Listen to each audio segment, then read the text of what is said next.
welcome to another episode of Hope in the Time of Corona. My name's Sophie and this is Simon, and today we want to speak to you a little bit about gratitude, about giving thanks.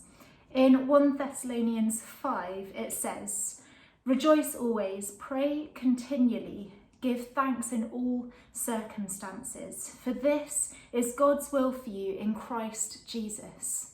Give thanks in all circumstances. So that is the circumstances that are really good, and when you are feeling overflowing with thankfulness to God and there are just endless things that you feel like you can say thank you for.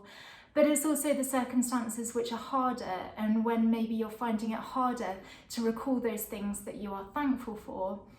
And particularly if you relate to that second category, I would encourage you to spend a bit of time today engaging in this exercise that we're going to share with you about gratitude and giving thanks, because it's something that is not only important and helpful and good in our spiritual lives, but it's also good for our mental health.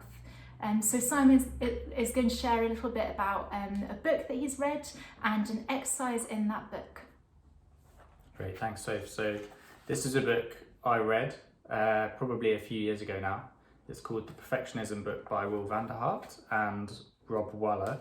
And Will Vanderhart is a clergy member at HTB Church, where we used to go. And it's a really helpful book if you're a perfectionist like me, but also there's some handy tips in here about how to be grateful and have that gratitude that Sophie was talking about. So there's some wisdom in here about that. It says, Robert Emmons is one of a number of notable psychologists who are taking an interest in the power of gratitude. He says gratitude is literally one of the few things that can measurably change people's lives.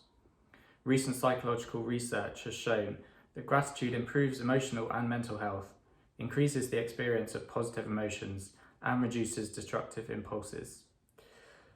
However, this is not a new revelation by modern psychologists, but an old piece of wisdom that permeates the whole of the Bible. The instruction to give thanks occurs 39 times in the New Testament. Within the Gospels, Jesus gives thanks at many key points in his ministry, including the raising of Lazarus, the Last Supper, and the feeding of the 5,000. So I guess giving thanks is important for our relationship with God, but it's also important for our own kind of mental and physical well-being as well. Gratitude is, they say, like a muscle that we can strengthen and train, a bit like going to the gym. And I guess Sophie was talking about it's kind of easy to be grateful and give thanks in the good times, but also it's about giving thanks when it's difficult, which I guess for many of us it is right now. They also share a verse from Romans 5, verses 3-5, which I think many of us are familiar with, but they used the Message translation in here. So it says, "We continue to shout out praise even when we're hemmed in with troubles, because we know how troubles can help develop passionate patience in us, and how that patience in turn forges the tempered steel of virtue, keeping us alert for whatever we'll do next." So they talk about gratitude as being a muscle we can train, and they give a few exercises. One of the exercises we liked is called mining gratitude, and there's a really nice picture of a miner in the book. Very nice, with a head torch. So we're just going to quickly run through this exercise, and we'd encourage you to try it at home.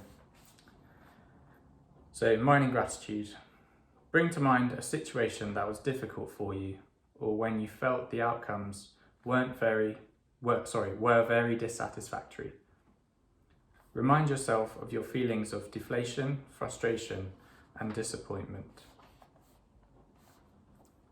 And once you've done that, once you've thought of a situation, now start to mine the situation for things that you could be thankful for. It doesn't matter how small they may be.